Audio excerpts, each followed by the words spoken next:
It is good.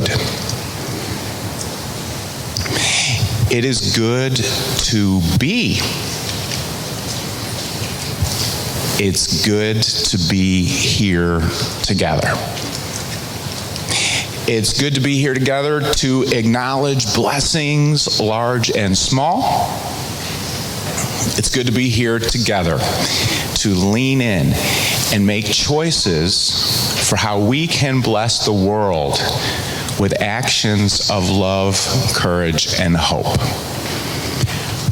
Welcome to our celebration of life. Love is the spirit of this church, and service its law. This is our great covenant, to dwell together in peace, to seek truth in love, and to help one another. Our reading this morning comes from the book of Matthew, chapter 13, the parable of the sower. That same day, Jesus went out of the house and sat by the lake.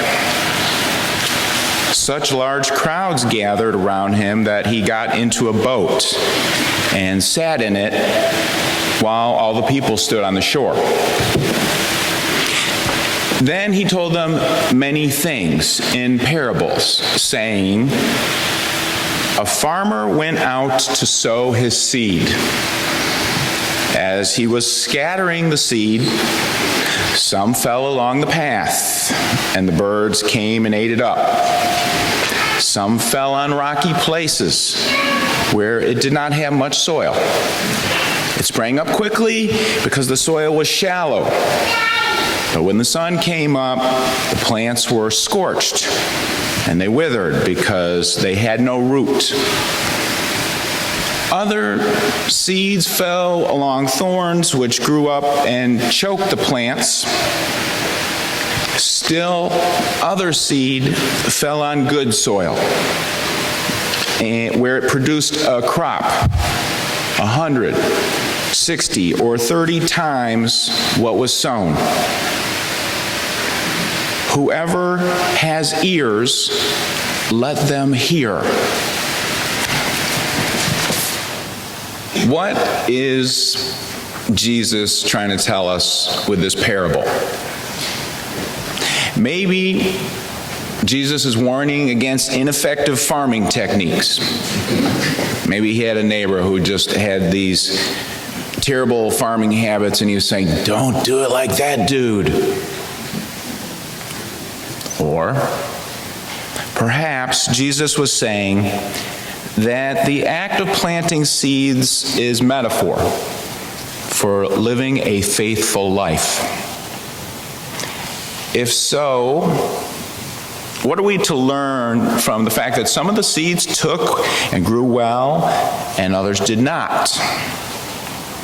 Perhaps in our lives we're to be more mindful of those dry or rocky patches with low yield, spiritually, perhaps like always wanting more things, or more fame and more recognition. Maybe that's a rocky patch, not worth the seeds of our time or energy.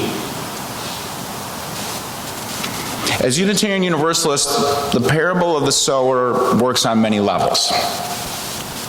Living a faithful life entails clarifying what we believe in, such as the inherent dignity and worth of all people, the first principle.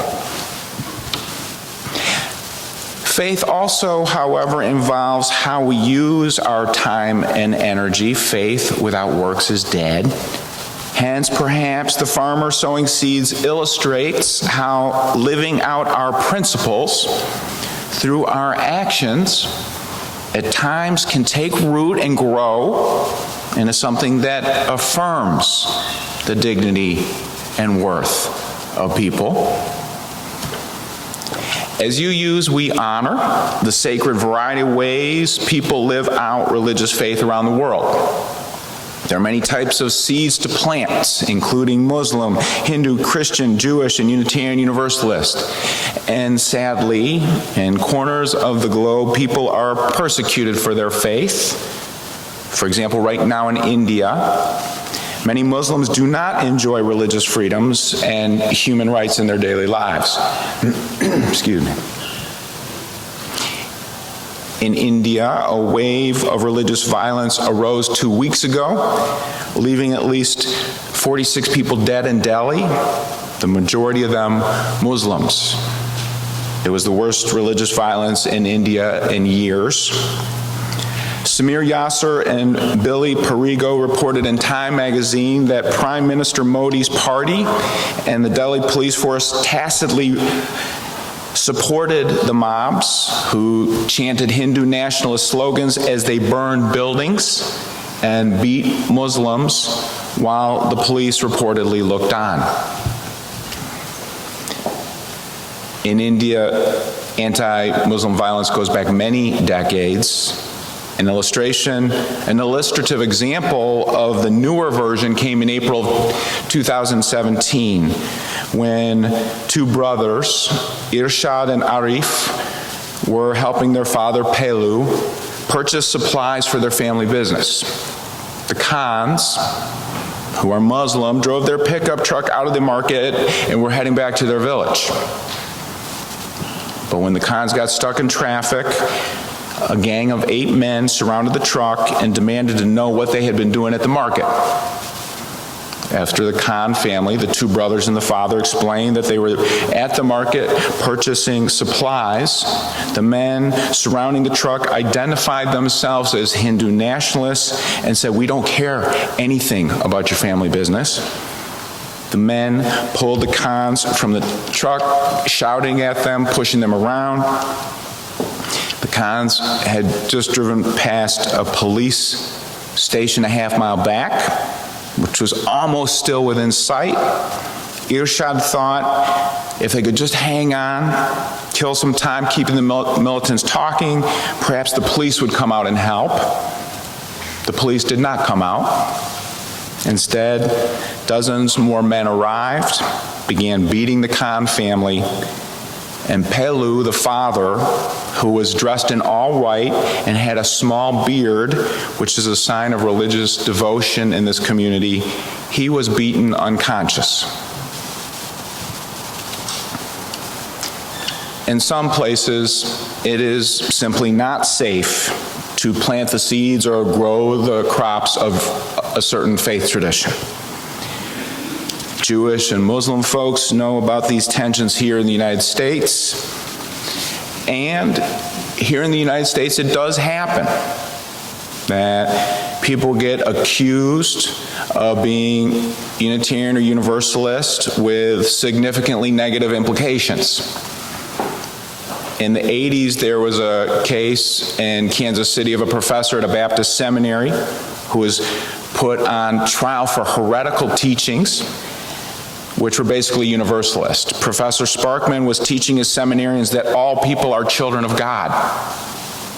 And in order to be clear to the charges, Professor Sparkman literally had to argue that he was not a Universalist. And he was acquitted, but people in various seminaries around the country were put on watch. They had to be careful of what they said.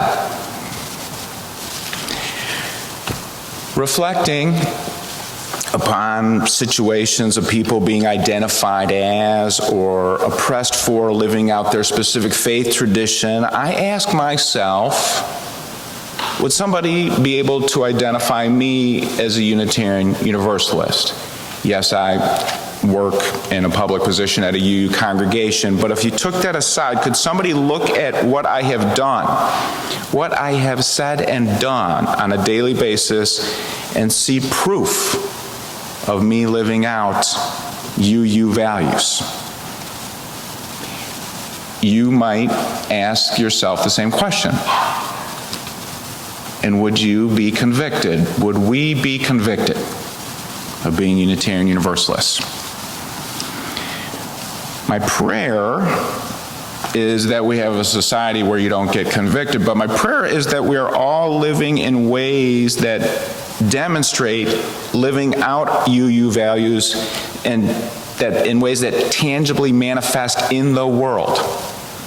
I hope so, because partly it's because we who make Unitarian Universalism exist and thrive, and it's important.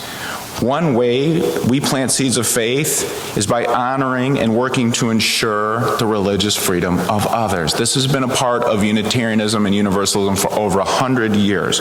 We're committed to making a world where everyone's free to live out their faith without unjust consequences. Only a few short years ago, a pig's head was thrown on the front sidewalk of a Philadelphia mosque. On that day, we changed the message on the Lincoln Drive sign to say, "We stand with our Muslim neighbors." Reverend Daniel Gregoire and I went out with our stoles on and stood in front of the sign for photos. And not only did we put that photo on the church website, we kept the sign up for a long time on Lincoln Drive, but many of us shared that photo out on our personal social media feeds. Many of you did that. A few dozen of us went down to the mosque where the pig's head had been thrown and stood with hundreds of people from around the city, singing, praying, laughing, crying, saying, "This is absolutely unacceptable in our beloved city." And that was the Unitarian Society of Germantown planting seeds of our faith, which advocates that others get to plant theirs. Our own lives, your own lives, tell the story of the seeds of our faith growing to nurture and feed souls. We have worked for many years to fight the prison industrial complex in America, the richest country in the world with the most people in prison, including that there are racial disparities of who gets charged and to spend time in jail. And I remember a couple days that will stay with me, I think, until my dying days, where being a part of the Coalition Against Mass Incarceration. This is honoring Marietta Tanner and Nancy Anderson. We had over 300 people in here on 2 different days in the afternoon. More than half of them were people of color, talking about what happens when folks get separated from their families for so long in institutions that are not corrective in nature, but almost designed to regress people in body, mind, and spirit. We had 8 black men who were returning citizens. We used to call them ex-cons. We now respectfully say returning citizens, talking about their experience of estrangement and how they hope for the transformation of society. And we focused in many breakout groups on the job is the thing. People need good jobs to get on a good path when they come out and back to our neighborhoods. And we've been working on good jobs ever since. This is how we plant the seeds of our faith. I know that essentially my own life has been saved by this place more times than I can count. We've had shocking deaths amongst us. Little Effie, our teenager who tragically took her own life.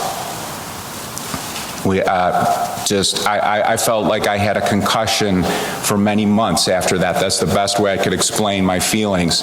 And we came together, yes, to do anything we could to support her mother Liz and her sister Fudia, but to be a community center for people in the wider neighborhoods who were in grieving over Effie's death. We did that when Lady Bonanno was murdered, a child who grew up in the village here. Her boyfriend took her life away when she was 21. We've done that when people were snatched by cancer. We've done it when people are getting treatments for cancer, getting surgeries, going through Parkinson's disease, struggling with the loss of disease. The crops of this place, including standing with and for each other, regardless of how hard it gets, regardless of if we feel and fear that our heads won't stay over water with the grief and pain. The ways we plant seeds to grow crops that matter include integrity and dignity for all. After we've been working on GLBT rights for decades around here. It matters. Reverend Bill Gardner stood in here in the early 80s, the minister of the church, and said, I am officiating same-sex unions no matter what. I want to do them in the sanctuary. The church talked about it, voted, said yes. It's been happening in here since the 80s, and we've been working to make this a welcoming place where everyone can show up and be who they are and love who they love. We've been advocating for civil marriage as a civil right for a long time. When it was legalized in the Commonwealth of Pennsylvania, we celebrated on Lincoln Drive, invited the press here, and married more couples. It's one of the greatest things in my life as a straight white man who likes football and hamburgers to be able to now marry anybody who wants to get married in this place. And look at this beautiful stove. I'm right here with my heart. Would you be convicted if you were accused of being a Unitarian Universalist? Would you be convicted? Now you could be saying, Kent, that's a little bit of a setup of a question. I'm not going to be accused of being a UU. Maybe it's a little semantic game you're playing here. What does it really matter? You know, I'm a good person. I'm dedicated to a lot of good things. That's fine. I deeply respect that. I really do. And consider this. I call this the James Luther Adams case. James Luther Adams was a preeminent Unitarian professor and minister. He was a top person at Harvard and the University of Chicago. He was internationally renowned in the 30s and 40s and 50s. JLA had been in Germany just when the Nazis were getting going. He spoke German, and he was around a lot of churches that were on the streets as this insanity was just starting. They were having these rallies in town squares where this racist, crazy stuff was being talked, and people were being shocked and thrown off guard and didn't know how to take it. And James Luther Adams witnessed what happens when religious people and institutions stood down, and let evil come up to power. And they lamented that for their whole lives, many of the churches of Germany, that they didn't do enough early on. JLA said, I invite you to feel this in your heart and feel this with love. James Luther Adams said, the litmus test for each religious person is how much time, how much energy does the individual devote to participate in organizations for the public welfare and for the transformation of society in the direction of justice, mercy, and love.